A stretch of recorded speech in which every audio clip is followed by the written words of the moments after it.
প্রিয় দর্শক, তারেক রহমান ঢাকা বিশ্ববিদ্যালয়ের ছাত্র ছিলেন এমনটাই আসিফ নজরুল সাক্ষ্য দিচ্ছেন এবং তার সহপাঠী হিসেবে ছিল শিরিন শারমিন এবং রিজওয়ানা।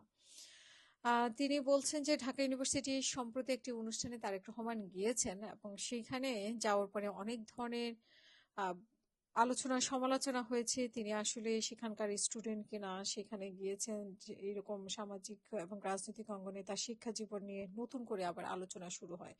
অনেকে বলার চেষ্টা করেছেন যে তারেক রহমান ঢাকা ইউনিভার্সিটিতে কেন গেলেন, উনি সেখানে পড়ালেখা করেননি। এটা খুবই অবান্তর একটি বিষয়। একজন প্রধানমন্ত্রী কোথায় যেতে পারবেন না, সে দেশে হোক দেশের বাইরে হোক, সব জায়গায়, শুধু ঢাকা ইউনিভার্সিটি কেন, অক্সফোর্ডেও তিনি আসতে পারবেন। তিনি দুনিয়ার সব ইউনিভার্সিটি যেতে পারবেন। এমন কোথাও কি লেখা আছে যে তারেক রহমান বা প্রধানমন্ত্রী কি পাশ করলে কোথায় যেতে পারবে? এসব অহেতুক প্রশ্ন এবং অবান্তর প্রোপাগান্ডা করে বিরোধী দল এক ধরনের ব্যস্ত সময় কাটাচ্ছে। কারণ 3 মাসে আসলে খুব একটা সরকারের সমালোচনা করার মতো কোনো বিষয় খুঁজে পাচ্ছে না। তাহলে কি নিয়ে পড়ে থাকবে? এখন তারেক রহমানের শিক্ষা নিয়ে পড়ে থাকা ছাড়া উপায় নেই। আবার আসিফ নজরুলও খুব সুপথ মানে বালক বলবো, সুপথ বালকের মতোই সে উত্তর দিয়েছেন যে তিনি তারেক রহমান ঢাকা ইউনিভার্সিটির ছিলেন এবং তিনি 1985 থেকে 86 ব্যাচে আইন বিভাগে ভর্তি হয়েছিলেন। মাস দুয়েক ক্লাসও করেছিলেন আইন বিভাগের উপর। ব্যাচের একজন ছাত্র হিসেবে তখন বিষয়টি জানতাম আমি। এবং আইন বিভাগের শিক্ষক যেহেতু তিনি, সেহেতু বলছেন। এবং তৎকালীন এরশাদ সরকারের সময় রাজনৈতিক এবং নিরাপত্তাজনিত পরিস্থিতির কারণে তিনি নিয়মিত শিক্ষা কার্যক্রম চালিয়ে যেতে পারেননি।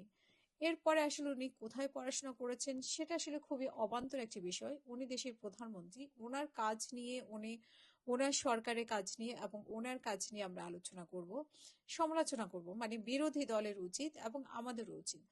কিন্তু সেখানে উনি কোথায় পড়ালেখা করলেন, কোথায় পড়ালেখা করলেন না, ওনার শিক্ষাগত যোগ্যতা কত, কার শিক্ষাগত যোগ্যতা কত, সেটা এখন প্রশ্নের ঊর্ধ্বে। কারণ উনি একটা দেশের প্রধানমন্ত্রী এবং উনি যে কোনো জায়গায় যেতে পারেন এবং সেখানে ওনার কোথায় পড়লেন আর পড়লেন না, এমনকি তিনি অক্সফোর্ডেও যেতে পারেন এবং যে কোনো বিশ্ববিদ্যালয়ে উনি যে কোনো জায়গায় পৃথিবীর উনি অবশ্যই যেতে পারেন। এবং হচ্ছে যে এই অবান্তর প্রশ্ন তুলে সামাজিক যোগাযোগ মাধ্যম গরম করে আসলে বিরোধী দল কি করতে চায়, মানে কি অর্জন করতে চায়, সেটা একটি বিষয়।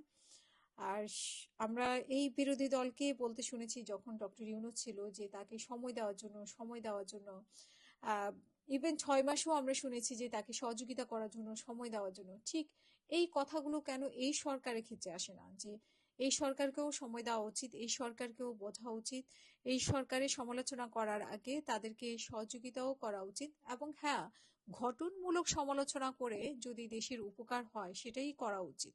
কিন্তু এইসব অহেতুক প্রশ্ন, তারেক রহমান কোথায় পড়লেন, তার শিক্ষাগত যোগ্যতা কত, এইসব অবান্তর প্রশ্ন করে মানে সোশ্যাল মিডিয়া গরম করা যায়, কিন্তু দেশের কোনো পরিবর্তন আনা যায় না।